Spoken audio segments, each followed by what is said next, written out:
नमस्कार. मी डॉक्टर मच्छिंद्र बांगर महाराष्ट्रातील आणि देशातील हवामान परिस्थिती संदर्भात ताजा अंदाज देणार आहे.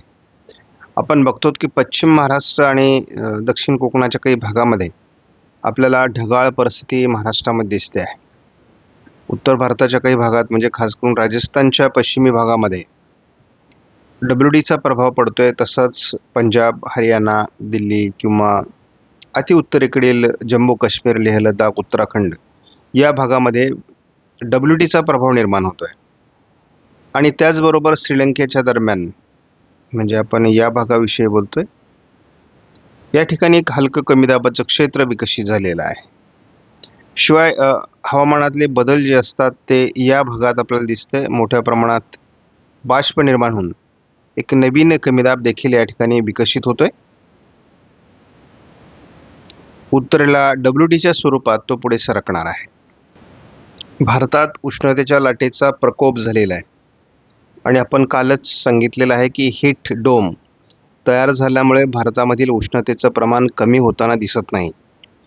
यामध्ये मुख्यत्वे करून आपण बघतो की उत्तर भारतात जवळजवळ हा अतिशय मोठा भाग जो उष्णतेच्या लाटेच्या प्रभावाखाली आलेला आहे आणि यालाच आपण उष्णतेचा डोम तयार होणं किंवा हीट डोम असं म्हटलेलं आहे. कारण 40°C वरती तापमान जाऊन ते दीर्घकाळ राहणं हे त्याचं लक्षण आहे. दक्षिणेतील काही राज्यांमध्ये गारपीट, ठिकठिकाणी पाऊस अशी सुद्धा परिस्थिती आहे. तीच परिस्थिती आपल्याला आज 25 तारखेला देखील दिसणार आहे. पूर्व भारतामध्ये, दक्षिण भारतामध्ये, उत्तर भारतामध्ये ठिकठिकाणी पावसाचं वातावरण आहे. बहुतांश राज्यांमध्ये उष्णतेची लाट आहे. असं भारतामध्ये एकाच वेळेस पाऊस आणि उष्णतेची लाट अशी परिस्थिती आहे. अनेक राज्यांमध्ये उष्णतेची लाट 26 तारखेलाही कायम असणार आहे. 27 तारखेला देखील तीच परिस्थिती आहे. थोडी उष्णतेची लाट कमी होईल काही राज्यांमधली आणि पावसाचं प्रमाण राजस्थान, पंजाब, हरियाणा, मध्य प्रदेश, पूर्व भारत, दक्षिण भारत अनेक राज्यांमध्ये असेल. महाराष्ट्रातील वातावरण मात्र 26-27ला कमी होण्याची शक्यता आहे. केवळ विदर्भामध्ये उष्णतेची लाट असण्याची शक्यता आहे. 28 तारखेला उष्णतेची लाट भारतात नसून बहुतांश राज्यांमध्ये पावसाचा अलर्ट देण्यात आला आहे आणि आपण याचाच अर्थ थोडं पावसाळी वातावरणाकडे शिफ्ट होतो असं दिसतंय की पहिल्यांदा अनेक राज्यांमध्ये 28ला मेघगर्जनेसह विजांच्या कडकडासह वादळी वाऱ्यांसह पावसाचा संकेत देण्यात आला आहे. 29 तारखेला देखील आपण तेच बघतोच. मध्य भारतावर जरी पावसाचं प्रमाण कमी राहिलं तरी उत्तर भारत, पूर्व भारतात मोठ्या प्रमाणात पाऊस राहील असाच 29 तारखेचा देखील अंदाज आहे. 30 तारखेला उष्णतेची लाट दाखवण्यात आलेली नाही. मात्र हिमालयाच्या पर्वतरांगांच्या आजूबाजूने असलेल्या सर्व राज्यांमध्ये पावसाचे संकेत देण्यात आले आहेत. गेल्या 48 तासामध्ये पुणे जिल्ह्यामध्ये आणि सातारा जिल्ह्यामध्ये थोडंफार सोलापूर आणि सांगली, कोल्हापूरच्या भागात किरकोळ पावसाच्या घटना घडल्याचं या ठिकाणी भारतीय हवामान खात्याकडून जाहीर करण्यात आलं आहे. एक्सटेंडेड रेंज मॉडेल फोरकास्ट या मॉडेलचा 28 दिवसाचा अंदाज जवळपास आलेला आहे. यामध्ये आपण बघतो की पूर्व भारतामध्ये आणि थोडं केरळमध्ये सध्या पावसाळी वातावरण 30 एप्रिलपर्यंत राहणार आहे. त्यामुळे 30 एप्रिलपर्यंत फार हालचाली नाही आहेत. हालचालींना मेमध्ये म्हणजे 30 एप्रिल ते 7 मेच्या दरम्यान मान्सूनला पोषक अशा प्रकारच्या हालचाली होतील. कारण आपल्याला या ठिकाणी बऱ्याच मोठ्या प्रमाणामध्ये दोन्ही समुद्रात वातावरण बदलताना दिसतंय आणि आपण या काळात जर निरीक्षण केलं तर आपल्याला अगदी पहिल्या आठवड्यामध्ये देखील पूर्व भारतामध्ये आणि अगदी उत्तर भारतामध्ये या ठिकाणी आपल्याला पावसाळी वातावरण दिसतंय.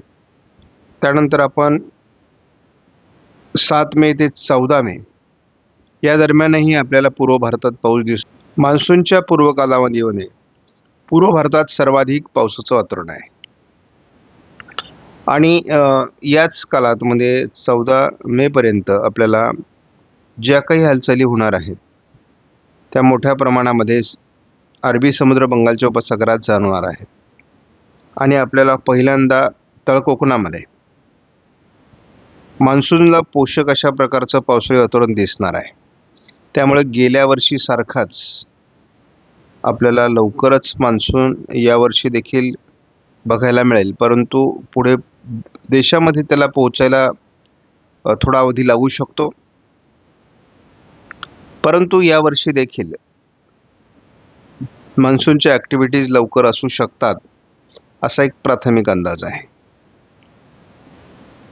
या ठिकाणी एक वादळी सिस्टम देखील 14 ते 21च्या दरम्यान विकसित होण्याची शक्यता आहे.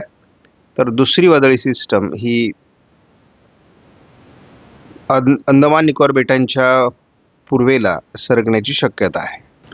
ट्रॉपिकल स्ट्रोम पॉसिबिलिटीज यामध्ये आपल्याला जे काही वातावरण दाखवलं जातं, यामध्ये सुरुवातीला 4 मे ते 11 मेच्या दरम्यान मध्ये आपल्याला सुरुवातीला अरबी समुद्रामध्ये एक वादळी सिस्टम विकसित होईल असा एक प्राथमिक अंदाज आहे. त्यानंतर एकाच वेळेस 2 वादळी सिस्टम, एक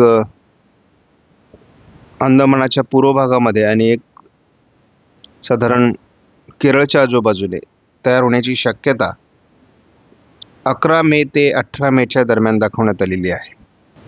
तर 18 मे ते 25 मेच्या दरम्यान त्यामध्ये मुख्यत्वे करून भारताच्या दोन्ही बाजूने वादळी सिस्टम विकसित होतील असा अंदाज आहे.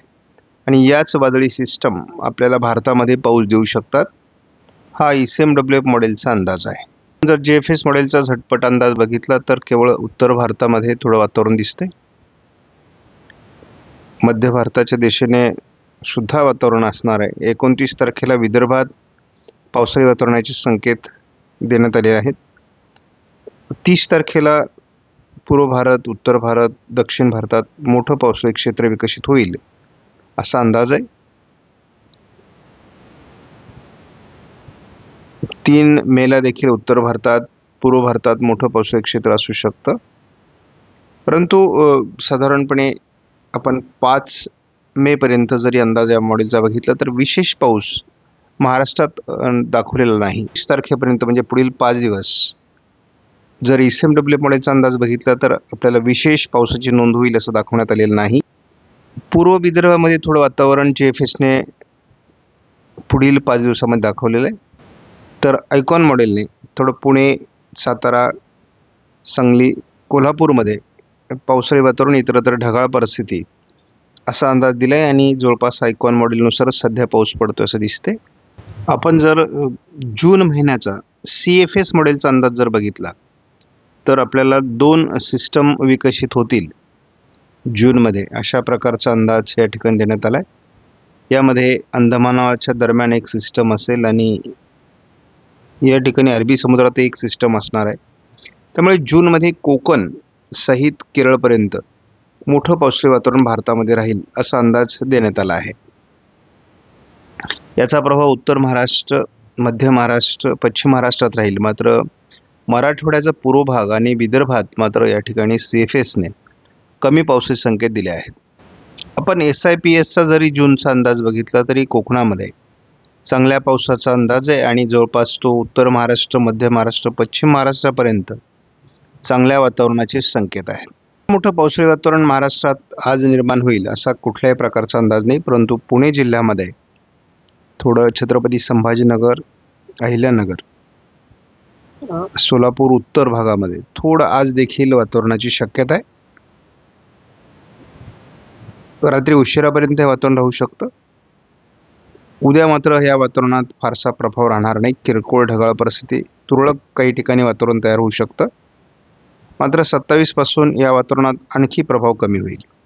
जसं हे ढगाळ वातावरण कमी होईल, पावसाचा प्रभाव कमी होईल, तसं उष्णतामान वाढू शकतं. आणि साधारण 30 तारखेनंतर आपण 29 पासूनच बघतो की वाऱ्यांचा वेग, पश्चिमी वाऱ्यांचा वेग वाढणार आहे. वाऱ्यांचा वेग वाढल्यामुळे देखील आपल्याला काही प्रमाणामध्ये उन्हापासून सुटका मिळण्याची शक्यता राहील. आयकॉन मॉडेलच्या अंदाजावर थोडं लक्ष दिलं तर आज थोडं कोल्हापूरच्या आजूबाजूने वातावरण दाखवलं जातं आहे. सोलापूरमध्ये ढगाळ वातावरण आहे. पुणे अहिल्यानगरच्या दरम्यान छत्रपती संभाजीनगरपर्यंत आज उशिरापर्यंत पावसाळी वातावरणाची शक्यता आहे. कारण एक ट्रफ जवळपास आपण या भागामध्ये बघतो अशा पद्धतीने बनण्याची शक्यता आहे. रात्री उशिरापर्यंत ही असणार आहे. पुढे आपण जर उद्यासाठी हे वातावरण बघितलं 26 तारखेला, तर सातारा ते बेळगाव याच भागात थोडं वातावरण आणि सोलापूरमध्ये स्थानिक वातावरणाची शक्यता आहे. पुढे पुढे जाऊन आता 27-28 नंतर हे वातावरण कमी होण्याचे संकेत दिलेले आहे. त्यामुळे पुढेही फारसं पावसाळी वातावरण राहणार नाही. मात्र आता हळूहळू कोकण किनारपट्टीला ढगाळ परिस्थिती वाढत जाईल आणि त्यामुळे या ठिकाणी उष्ण दमट वातावरणाचा प्रभाव राहील असं दिसतंय. की उष्णतेची लाट लवकर कमी होणार नाही, कारण उद्या 26 तारखेला भारतातल्या अनेक राज्यांमध्ये खूप मोठ्या प्रमाणात उष्णतेची लाट राहणार आहे. महाराष्ट्रातही राहणार आहे. पावसाचं वातावरण कमी आणि उष्णतेचा प्रभाव अधिक अशी सध्या परिस्थिती आहे. त्यामुळे लवकरच आपण उष्णतेच्या लाटेपासून आपली लवकर सुटका होणार नाही असं याचा अर्थ आहे. आपणास व्हिडिओमधील माहिती महत्त्वपूर्ण वाटल्यास लाईक करा, शेअर करा, चॅनलला सबस्क्राईब करा. धन्यवाद. जय हिंद, जय महाराष्ट्र, जय बळीराजा.